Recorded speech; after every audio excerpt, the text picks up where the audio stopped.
Welcome to Pablo Torre Finds Out. I am Pablo Torre, and today we're going to find out what this sound is.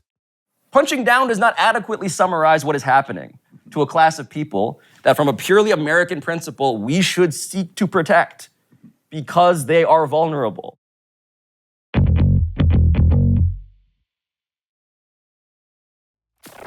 It's my pleasure now to welcome Pablo Torre to the stage for our opening keynote conversation. So please join me in welcoming Pablo. Thank you.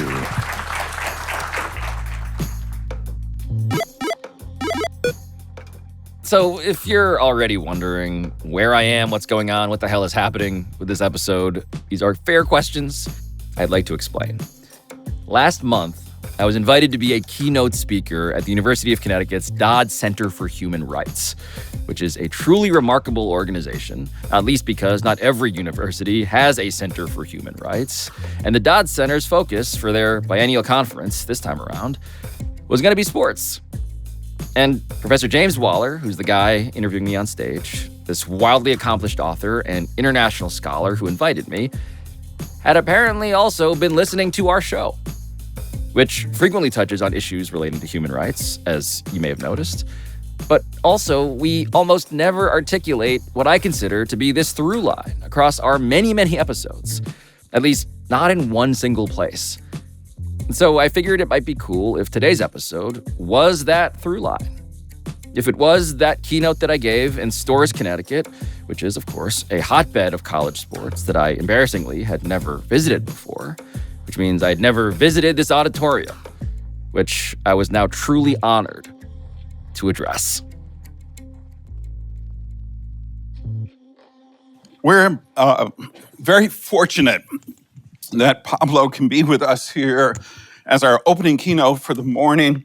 As many of you know, Pablo is leading a young generation of journalists following the footsteps of giants like Bill Rhoden, who moderated last night's conversation, who are astute observers on how sport intersects with cultural, social, and political issues. And I've listened to Pablo for a long time in his various media platforms on ESPN, MSNBC, and elsewhere, and always been impressed by the lens that he brings to understanding sport as both a reflection of societal, cultural, political issues, and also a shaper of those issues as well. He is the host and executive editor of Meadowlark Media's Pablo Torre Finds Out, which won the Edward R. Murrow Award for Sports Reporting in 2024 and was a finalist for the Peabody Award in 2025. Most impressively, he holds the record for biggest comeback in Celebrity Family Feud history. Well done. That is a fact. That is a real verifiable fact. We have video that we're going to play right now, I believe. Yeah, we looked it up. Human Rights Center did not bring my Family Feud footage? No. That was the only thing on my rider. I'm sorry. I don't think we could get permission for it. That is the injustice I want to bring attention to. It was moving. Yeah. Last night, many of us had the privilege of hearing Bill Rhoden moderate a conversation with Tommy Smith and John Carlos, two iconic figures of protest from the 1968 Olympic Games in Mexico City. So using that to as a bridge this morning, I wanted to ask, Pablo, how do you think about athlete protests, kneeling, wearing armbands, etc.? To what degree have they shaped public discussion on human rights? How have they not impacted it? How have you seen those protests in terms of advancing discussions on human rights? Yeah, I have too much to say, arguably, to that question alone. I do want to say thanks for having me. Yeah. It's incredibly, I am 40. So to be hailed as a young anything anymore in the midst of an early onset midlife crisis is so gratifying. Thank you. It was great to sit next to you at dinner to learn the work that you personally do, studying literal genocide. The perpetrators of it, I feel like I should be interviewing you and publishing that on my YouTube channel, which you should go and like and subscribe. I want to answer your question, though, by just acknowledging transparently that I did consult an athlete source who is familiar with this campus. And when I asked Sue Bird what I should be talking about in response to a question like that, she said, quote, "All my Storrs memories include national championships, the Dairy Bar, and Ted's. She then referred to something about how Ted's having a drink called the Beaver. And then she winky emoji'd me, and I'm like, I don't know what that means. Look, the idea of athlete protest and getting to sit in one of the front rows listening to John Carlos and Tommy Smith and feeling overcome by the power of that video reminded me that typically in response to a question like that, I should say that sports is politics. That's kind of the position of an institution like this, and that is correct. It also reminded me, though, as you hear the boos at the end of that video, which everybody remarked on, rightfully, that part of the reason why that protest, why kneeling, why armbands, why what the WNBA players did in flipping a Senate race, in which Sue Bird was a key part during the pandemic, is that they are doing something that many people watching sports did not ask for. And so sports is politics, but sports, crucially, is also not. You know, there's a metaphor that a friend of mine uses sometimes, and I come from ESPN, of course, and I was there for 13 years. I still do PTI part-time. Tony Kornheiser is, in fact, my television grandfather, still today. But what I learned is that when you do, quote-unquote, inject politics into sports, and an audience consumes it that did not come to sports for politics, you get a reaction and you get consequences. And what John Carlos and Tommy Smith outlined were personal consequences beyond merely mentions on Twitter, but real-life costs to their families. The power, though, and the consequences of what they did, it stems from the fact that they were, in some sense, intruding on a space that, in the minds of many people in their audience, they should not have been. They should not have acted that way. The metaphor my friend uses sometimes is it's like going to a vending machine and getting a chocolate bar only to discover that someone has given you tuna fish. That's what it feels like sometimes to protest or to point out political issues in sports.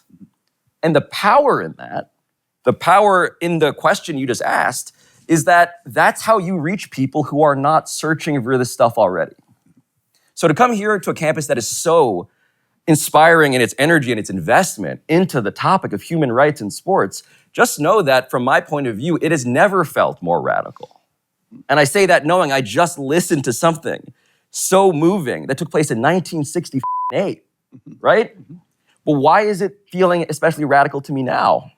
It's because we should have learned the lessons from 68. It seemed like there was a bit of a Euro step head fake towards those lessons being implemented in 2020, during the Black Lives Matter movement, during the pandemic, during the first Trump administration. And for some reason, the shot was never made, so to speak, to torture the basketball metaphor. Yeah.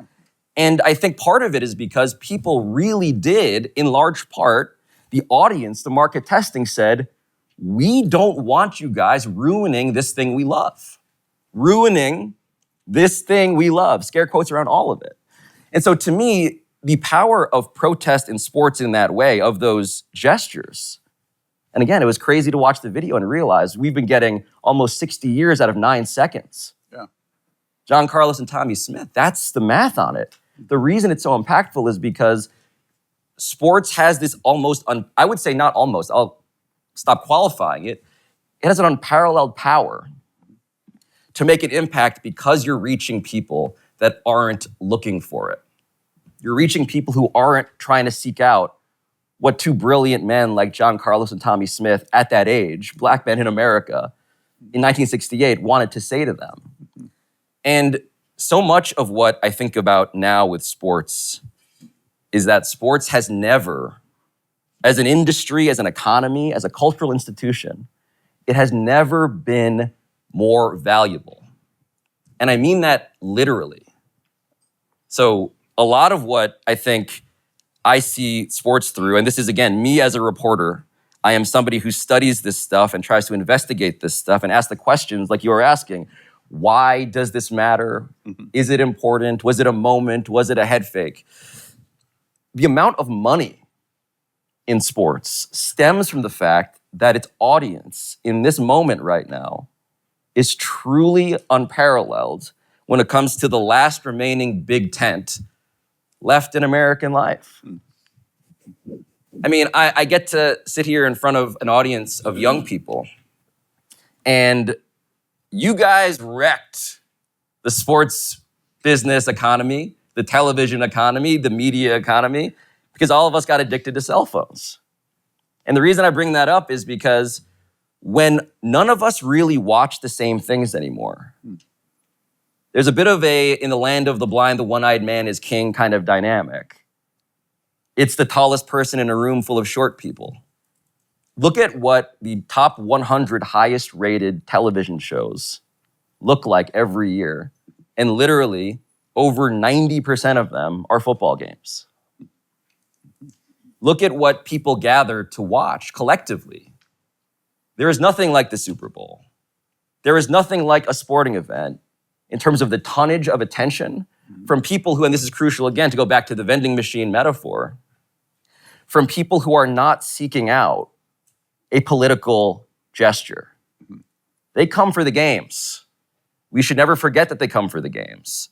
The power is that you get to tell them something as an athlete that is true to you and meaningful to you, and they have to grapple with that.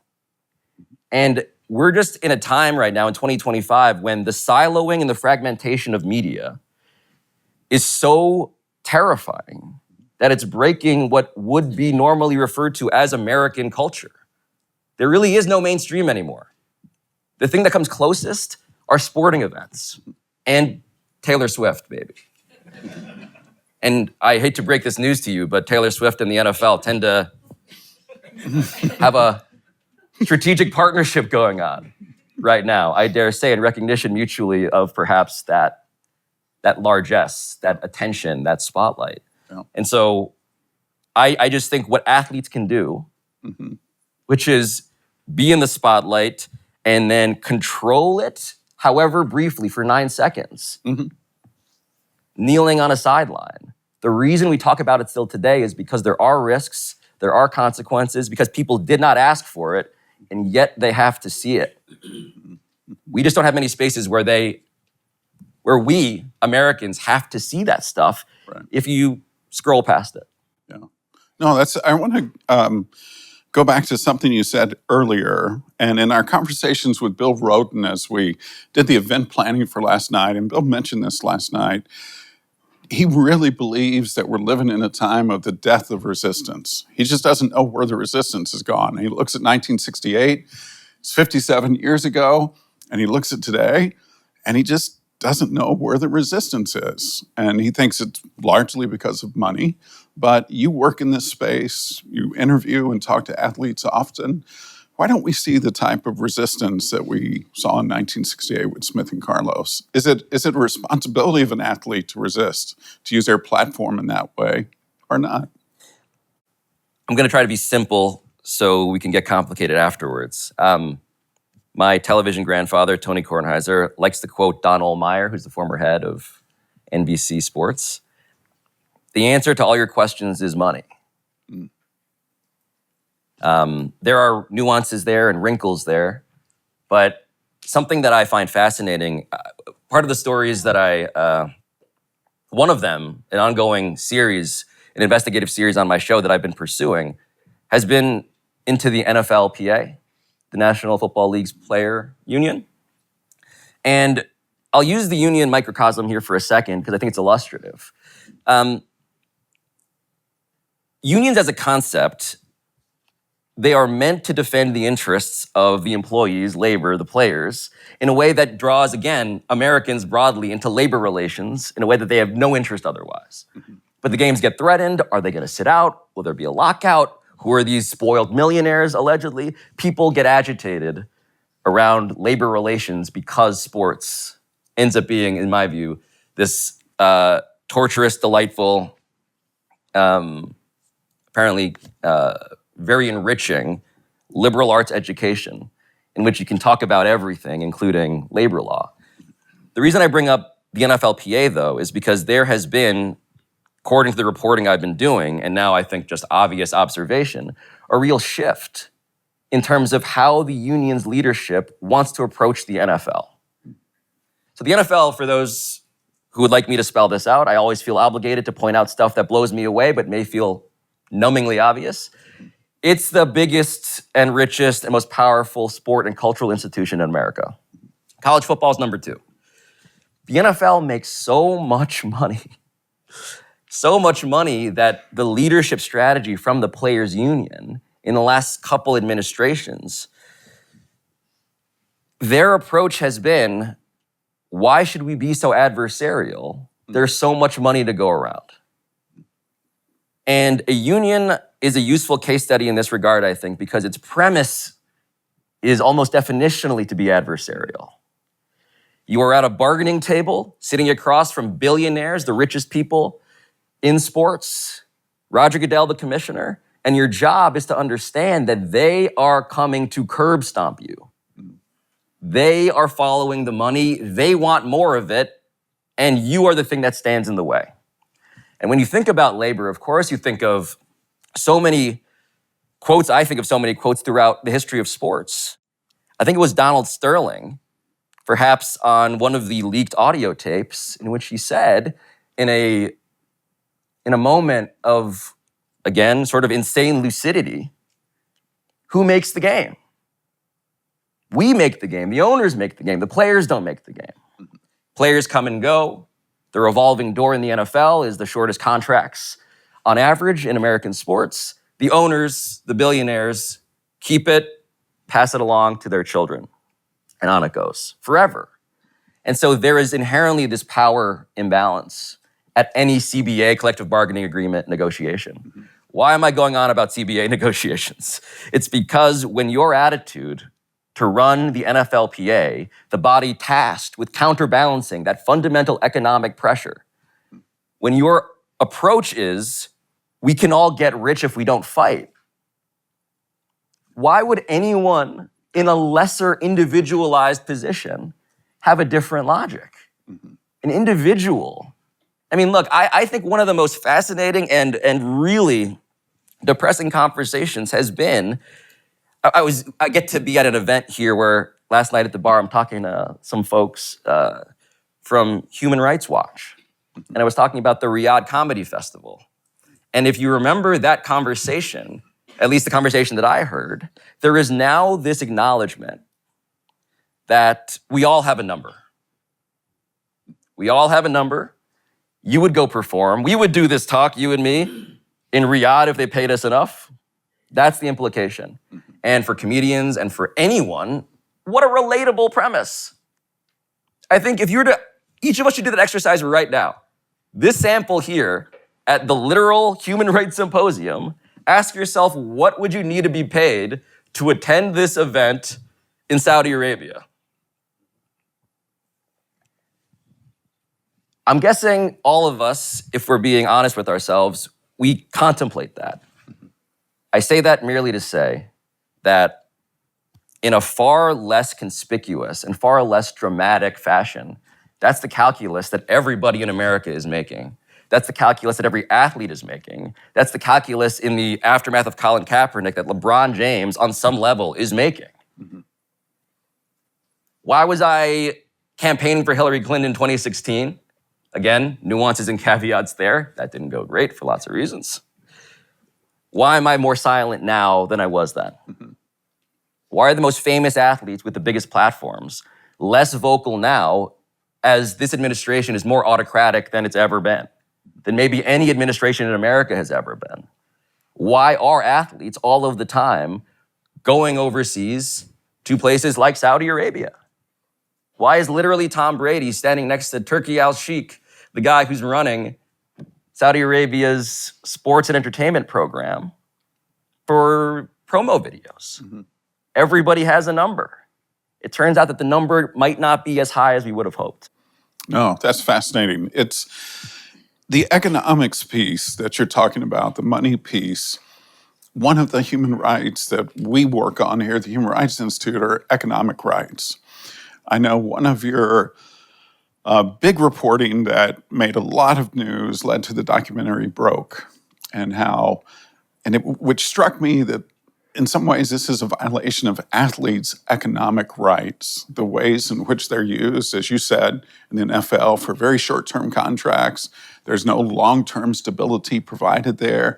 Have you thought about that as a human rights issue for athletes who seem to be almost used in this way, exploited in this way in such a short-term benefit? Yeah, the reason why I try to always frame it in the context of ownership and labor is that the athletes are not the people who are putting the economic pressure that reshapes American culture through sports.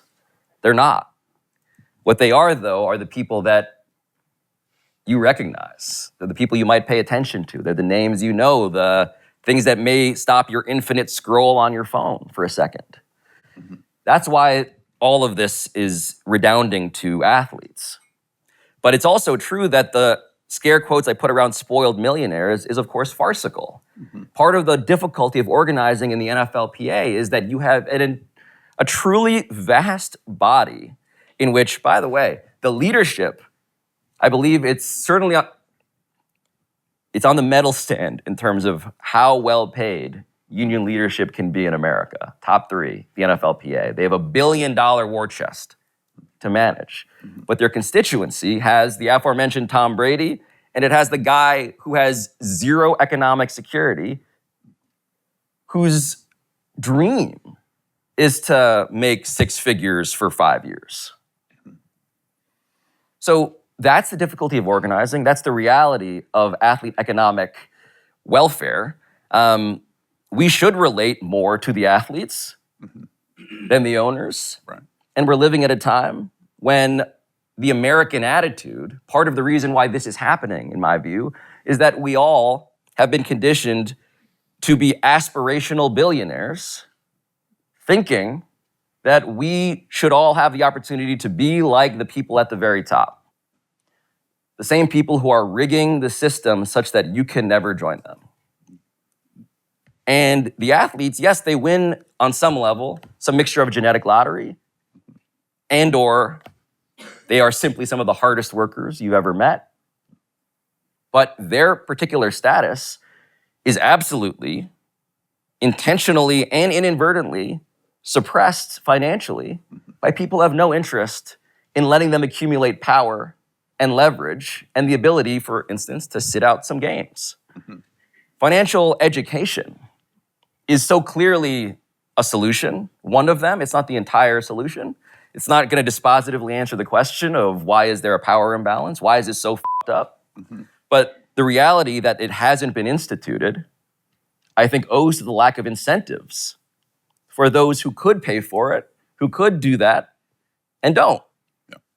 And so, look, a lot of what I think about now is in the context of the billionaire as a concept. Because sports, I have come to realize, is added in my Rolodex, my mental Rolodex, it has added a deep familiarity with the richest people in the world. Mm-hmm. Not because I went out to crusade against the richest people in the world, but simply because the story that I've been trying to tell here with you about why sports are so valuable is a function of literally the richest people in the world seeing the power of it. Mm-hmm.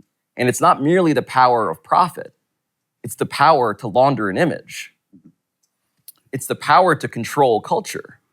And so when I study someone like Steve Ballmer, who's the owner of the Clippers, the richest owner in all of sports, the guy who reset the marketplace, the price for what it costs to buy an NBA team, $2 billion, buying the team as a good guy, saving the Los Angeles Clippers from the aforementioned Donald Sterling, that was the beginning, now 10 years ago, the beginning of a movement in which people from Silicon Valley who made billions in tech came over. And a lot of these people genuinely, all you got to do is look at Steve Ballmer's armpit sweat to know how much he loves basketball, right? This is a yes and story.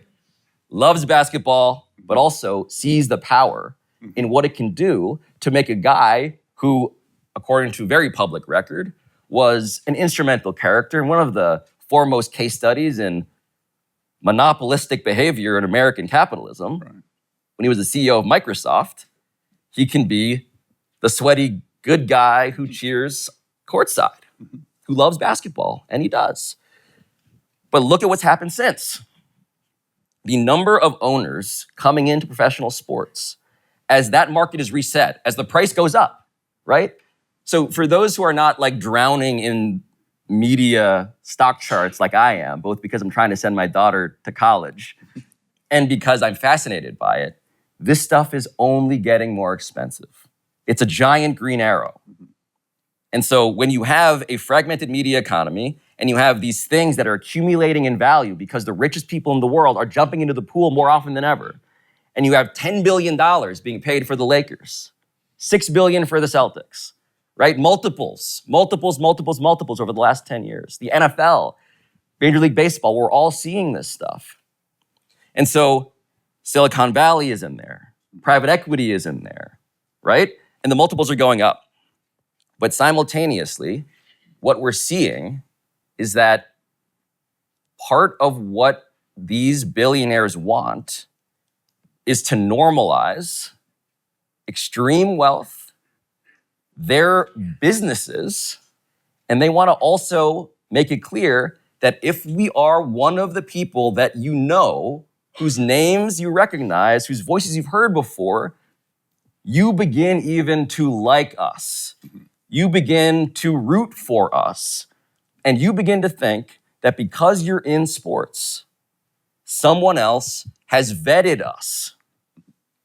Someone else has diligenced our backgrounds, our resumes, what we've done, and they have approved of us as safe for broad American consumption. What I'm here to tell you, after investigating Steve Ballmer and the Clippers, is that generally speaking, according to my reporting, insert many legal disclaimers here, as a general legal process, is not happening. Two things. When your 5-year-old daughter wants to go to college, we can cut a deal for her to come to UConn. So we can be... Are you offering a 5-year-old an NIL deal? Yeah, we can do it. Into a microphone? Second thing, for those keeping score, Pablo has said 3 times. The acting director of HRI has said it none. So thank you.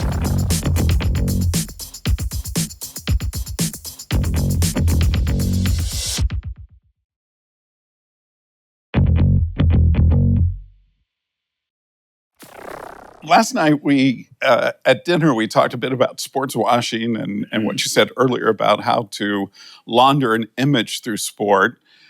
When you think about the work you do in sport, where do you see some of the biggest human rights challenges today for sport? So and there's so many people I got to meet last night who are eminently overqualified to answer this question, and I'm the guy who likes to interview those people. So boulder of salt. In my view, and I can just keep using these case studies because they occur to me immediately because my brain is broken by my own reporting. I think it's fascinating when you look at the Clippers. So the story of aspiration, which like and subscribe again, it's an ongoing investigation into the question of how much vetting do you do around something as profound in its branding as the first founding sponsor of the most expensive arena ever built in sports, the Intuit Dome, Steve Ballmer's baby, the thing he literally measured the distances between the toilets for, wearing a hard hat, sweating, proud of everything, the biggest jumbotron in sports history, the Halo board, down to the studs. He's planning this. Aspiration was their first founding sponsor. They were the company that was set to be on the Clippers jersey, their jersey patch. So for those not familiar, the NBA now sells real estate on the jerseys. Again, how do you get eyeballs to see brands? How can you monetize those eyeballs? Jersey patches. Everything is kind of NASCAR now. You know, a zillion ads everywhere. The NBA has put patches on the jersey that companies can buy. Aspiration, that deal, it was a $300 million plus 23-year sponsorship deal that the league office had to approve. And Adam Silver is asked after the news breaks, and I should probably speed run some of this. It was a company that was a pro-climate change company. It was a company that sought to zero out the carbon footprints of businesses and celebrities. Drake was an endorser. Leonardo DiCaprio was an endorser. Robert Downey Jr. was an endorser. Orlando Bloom was an endorser. Kawhi Leonard was an endorser. Kawhi Leonard, who you may recall from such general characteristics as him hating speaking in public.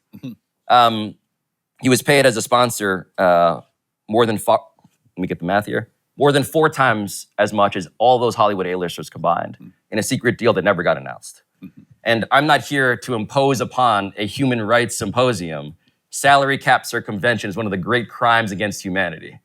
I am not. What I'm here to say is that that deal and all of its tentacles, my reporting explains in more depth why I'm so fascinated. That deal, when Adam Silver is asked about all of this, had you ever heard of aspiration before? He very clearly says, no, had never heard of it. So forth and so on. I obtained paperwork for that contract, and the paperwork says explicitly, this deal must be reviewed explicitly, approved explicitly. Expressly approved is the actual, again, legal language being very important for those who may be listening in my podcast feed, who may represent such leagues.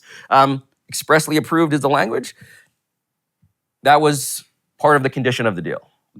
Adam Silver is then asked later about this paperwork, and I tweeted this out because internet addiction requires me to also be on Twitter, where I do some reporting. And he backtracks and says, actually, I had heard about aspiration, but blah, blah, blah. It doesn't track. So when I say that they're not really vetting this stuff, that's part of what I mean. Aspiration fell apart in a giant, flaming garbage heap of fraud. Its co-founder has pled guilty to wire fraud, 2 counts. It went to default. It was bankrupt. Ballmer kept putting in money. Kawhi Leonard kept getting paid. All of that stuff was happening. Aspiration can't pay its bills. The partnership with the Clippers, of course, collapses. It is explosively public. And they got to figure out, what do we put on the jersey patch? They were going to be the jersey patch. By 2023, they weren't going to be the jersey patch. So last month, I believe it was, I lose track of time, a couple weeks ago, I am infinitely scrolling, and I see an announcement. The jersey patch sponsor for the Los Angeles Clippers is, does anyone know? Visit Rwanda. I am told, I have friends who've gone and seen the gorillas in Rwanda. I know you have yourself. Maybe in another bout of me talking to people who know more than me about stuff, you know quite a bit about the country. Yeah. It's also a country that is currently, of course, almost globally famously embroiled in the story of the genocide in the Congo. Are you vetting this stuff? Are you reviewing this stuff? Are you taking a pile of money on the table and saying, we got some more money? That's like the one story. Yeah. The New York Knicks, they have a jersey patch too. Anybody know what their jersey patch is? Abu Dhabi. What is Abu Dhabi? We're looking for the Jeopardy style answer.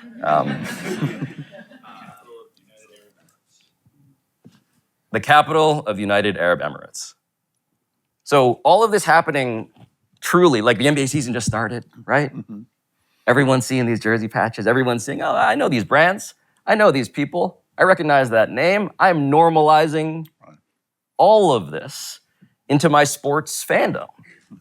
And this is also when we're seeing so many comedians, influencers. I mean, Saudi Arabia, they're doing a flag football tournament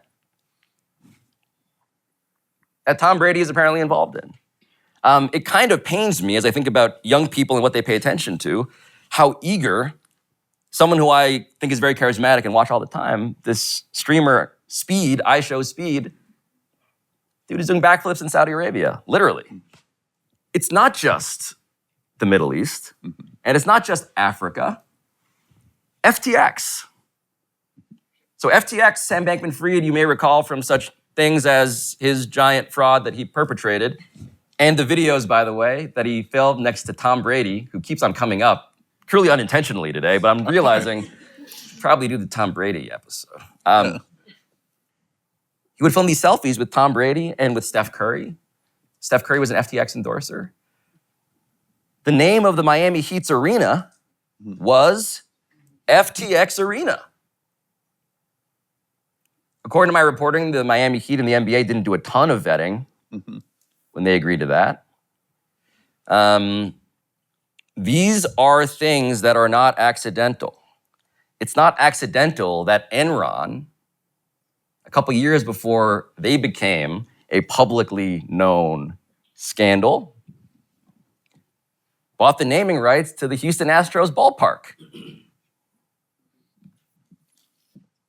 It's not a coincidence that FTX spent some of their money not just on Tom Brady and Steph Curry and the Miami Heat, but they did one of the most poetic things I've seen in what I will gladly and confidently call sports washing.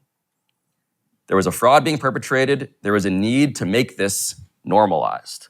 The brand, the people, that weird-ass dude, Sam Bankman-Fried, knew, and I've talked to so many people who have talked to Sam Bankman-Fried, who've interviewed him actually at Miami Heat games. He was put on the Jumbotron in-arena camera with a giant oversized shirt that said FTX on it, and they interviewed him, and he was this like delightful, weird nerd.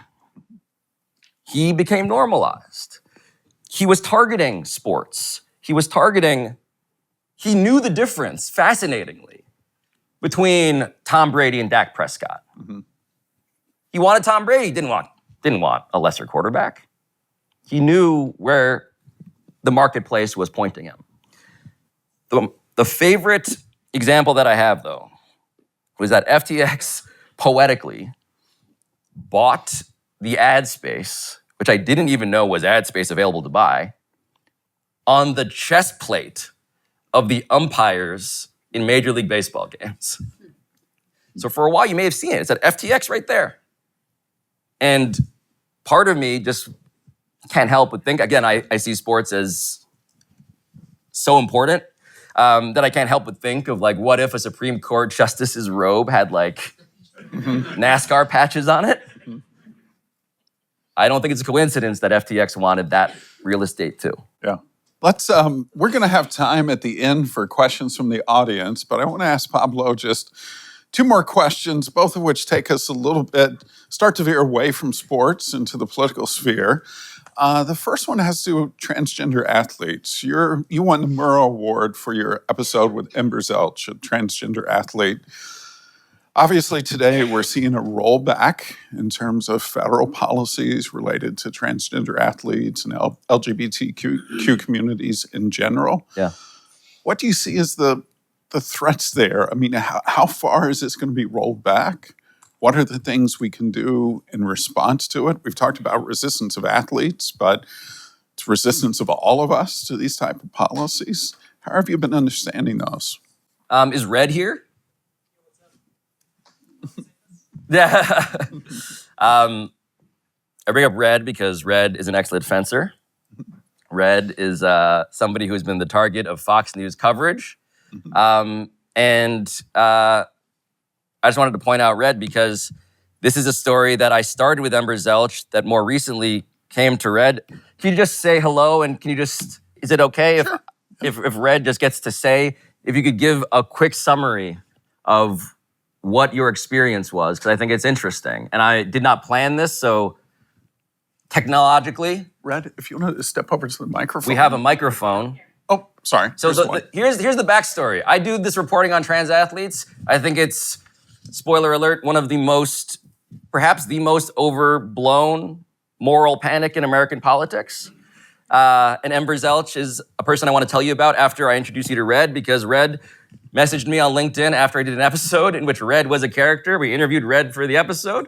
And, you know, a LinkedIn message came, hey, you're going to be at this place I go to school at now.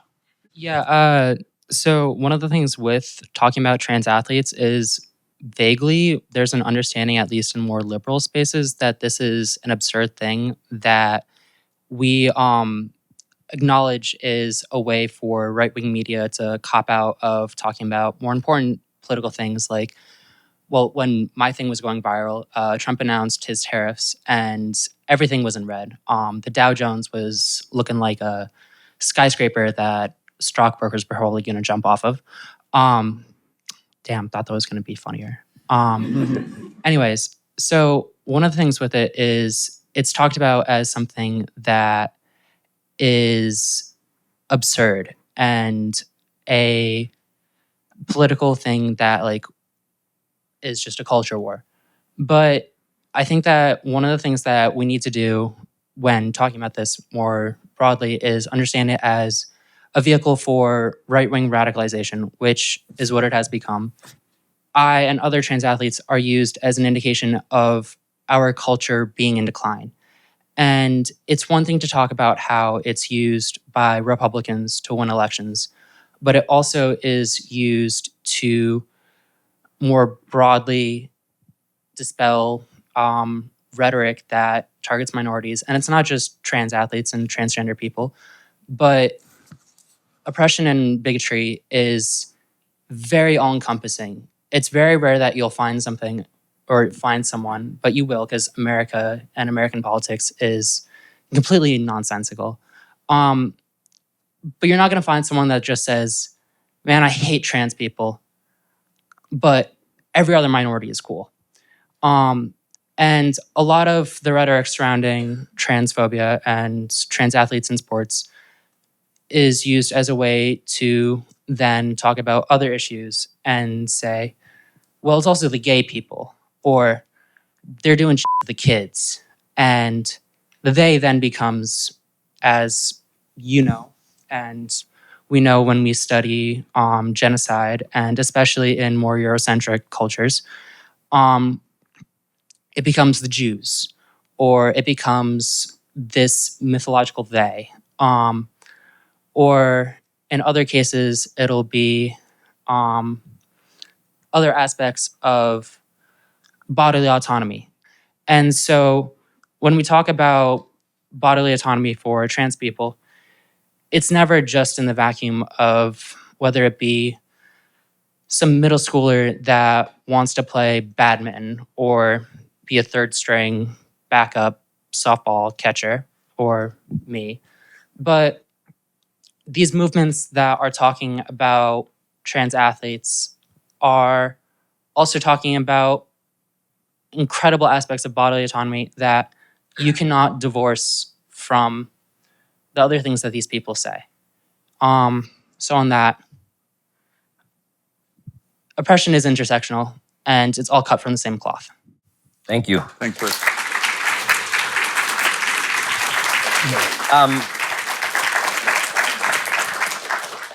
You guys got smart kids here. The reason why Red and Ember Zelch are characters, are people that I want people to know about, is not because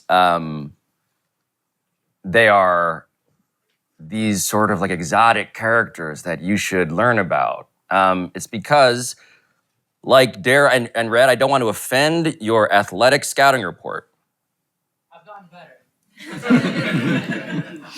Red is saying, for those listening, I've gotten better.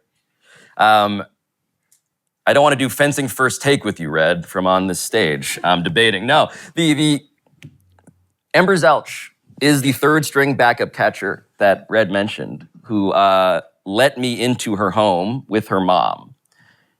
When Ohio was attempting to pass its anti-trans legislation. One of the things that's so fascinating when you talk to the people who research this stuff is how hard it's been for legislatures, for governors, to find enough trans athletes to identify as the impetus for such legislation. In Ohio, there was one varsity athlete in the entire state at this time who was known on the record, and it was Ember Zelch, who had never hit a home run. Mm-hmm. And according to my reporting, still has not. Third string backup catcher whose mom, on tape with us, gladly laughed when we asked questions about her statistics. Mm-hmm. These are the boogeymen that Fox News does not want you to know about. Mm-hmm.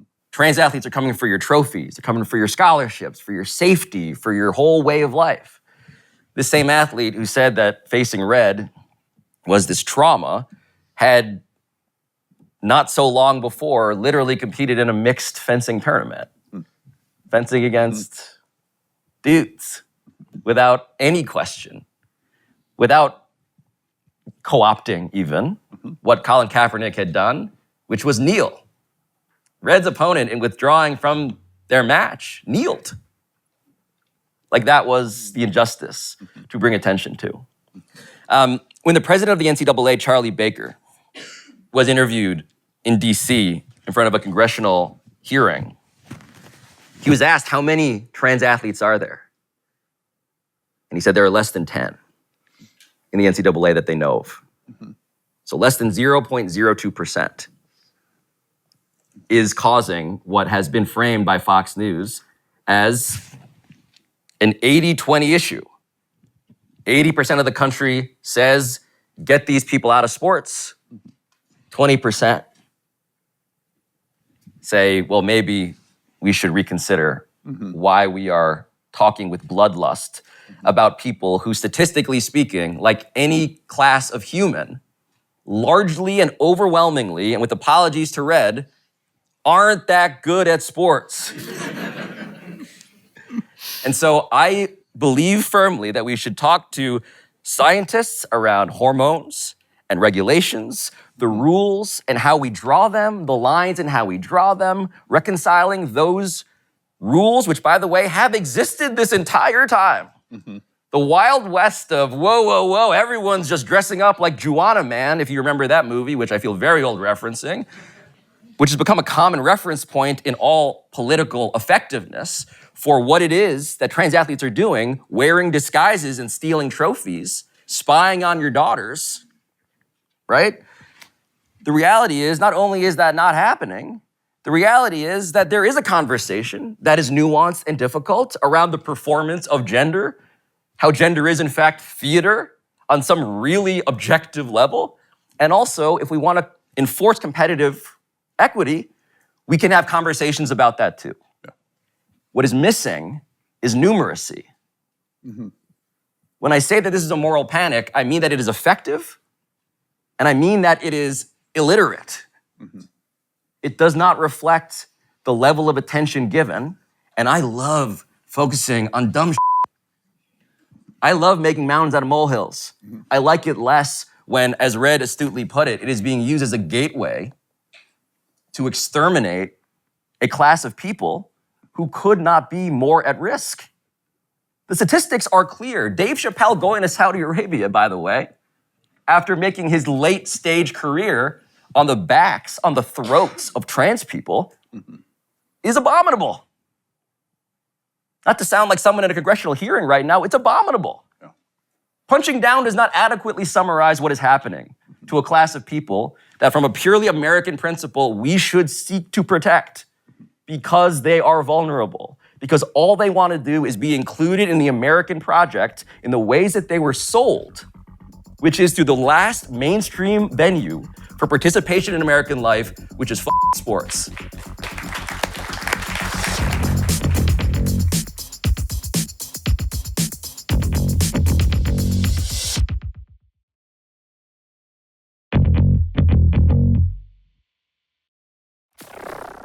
I want to make sure we have time to take a couple of questions from the audience. So if you have a question for Pablo, please just make it direct, a question, not a statement. Something like, Pablo, is it true you only went to Harvard because you couldn't get into UConn? That's great. It's a direct question.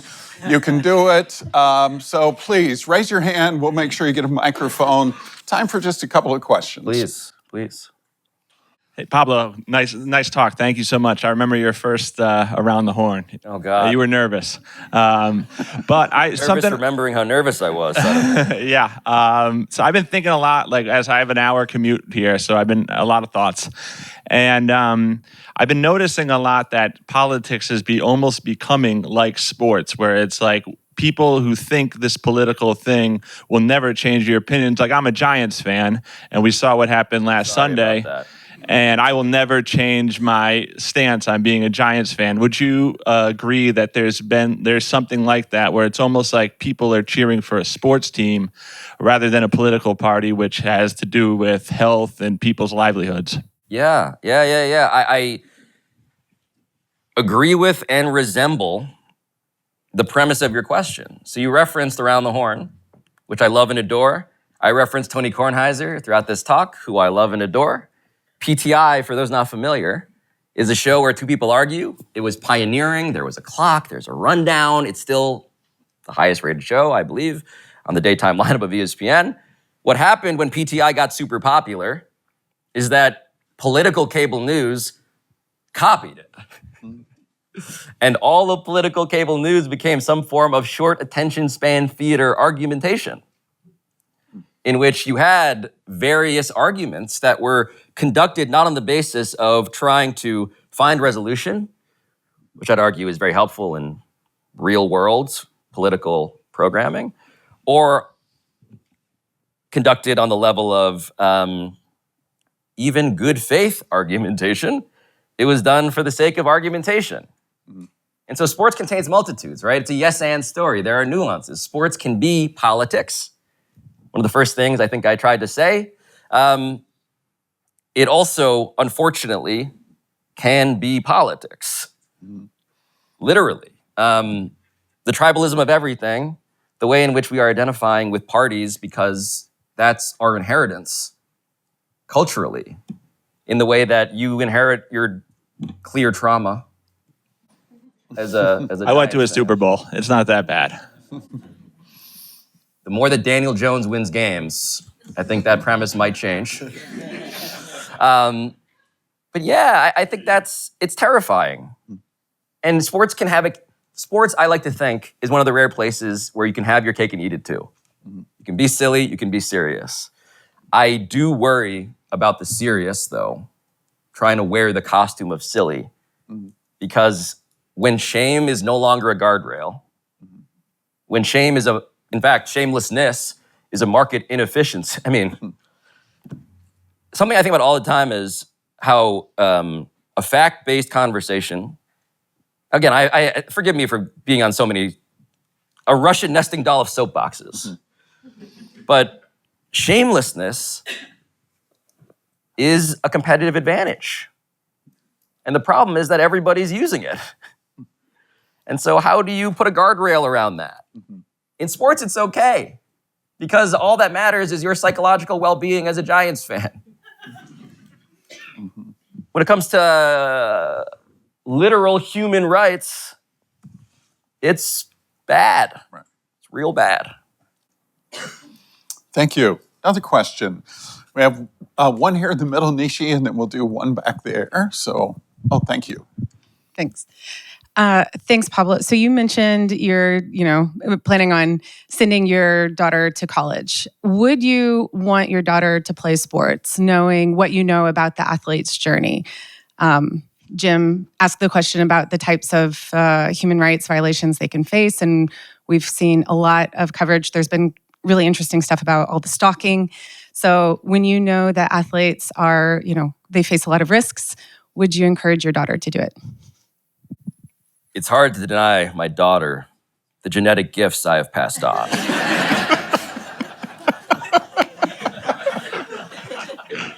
It's really tough to say that and everyone laugh. My daughter's in soccer class already. Scare quotes around class. She very carefully dribbles the ball. She's the slowest person, but the most careful dribbler. A good lesson for any journalist, I would say.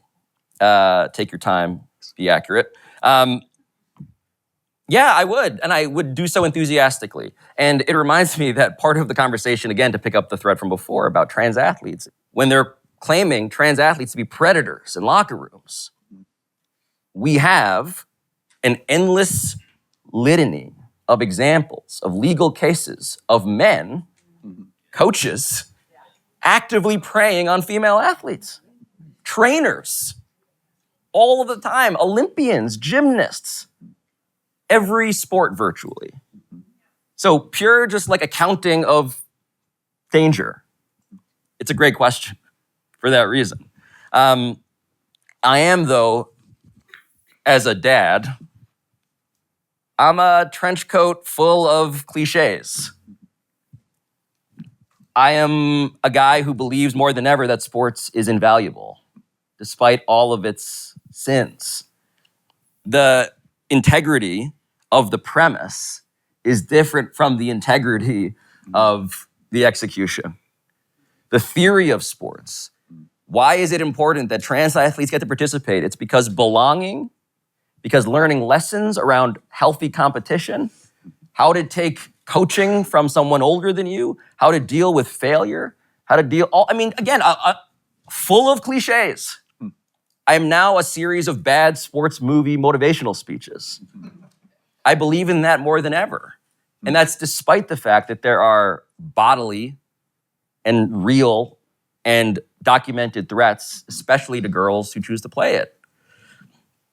That said, I've been at this for 5 years, so my investigation continues. Thank you. We have time for one final question. I saw a hand there, please. Just here. Thank you.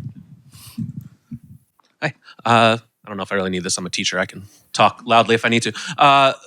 But as one of the seemingly, last investigative sports journalists that are out there, I know you've received backlash for, your reporting and things in the past. I wonder if you could discuss that and kind of leaping off of the fellow Giants fan question. Oh my God. How does that reflect, the current climate? Yeah. I didn't get into this phase of my career in order to investigate serious stories. I got into it because I believed that, again, testament to the power of sports, that there are really good stories that journalism is best equipped to tell. We live in, again, this media economy where the algorithm is giving us constantly stuff we've already expressed that we want. And so what does that kill? One of the things it kills is, I think, the element of the most ancient storytelling technique, which is something you did not know before. Mm-hmm. Surprise, as a concept, has been so undervalued to the point where I get to be, again, to borrow a metaphor from earlier, feeling like a one-eyed man in the land of the blind sometimes. I'm running a race that very few people are running. The business of media has changed. The supporting of such work is ever more difficult. I know why people don't do it. It's really hard. You get people mad at you. I cannot walk into the Intuit Dome, I believe, without looking over a couple of shoulders. Such things are not for those who don't want to lean into them. But I do think that sports, to go back to the Steve Ballmer thing, sports is so important because in that guardrail-less political landscape, in sports, there is the ability for the richest people on earth to feel something like accountability. Because sports still, as of 2025, mid-October-ish, sports has to pretend to care about rules. That is such a special, rare concept where shame can be visited upon someone who is the rich, $150 billion, has to answer questions about fair play, about competitive balance, about these things that he has evaded literally, or can evade, generally speaking, in American life otherwise, man. It's a pressure point. Right. It's a pressure point. And part of it is because, to owe to the pit stains of Steve Ballmer and of myself at this point, as I continue to gasbag, what they want in sports, they cannot simply buy. It's a rare thing. You gotta earn and win a title. You gotta get players within the rules. You gotta trust other people. You gotta work your ass off. You have to be again, a bundle of cliches that have never felt more like radical suggestions for what the rest of America should maybe think about. Thank you. Please join me in thanking Pablo for... As I'm sure many of you know, Pablo's career is blowing up in the best sense of the word. He is a busy, busy man doing great work, and yet he still took the time to be with us here both last evening and today as well. So Pablo, thank you for the gift of your time and your expertise. The pleasure is literally, truly all mine. It's incredible to be at a place that also feels more radical and necessary in 2025 as I tried to start this thing with than ever. So legitimately, what a fantastic thing to be a part of. Thank you. Thank you.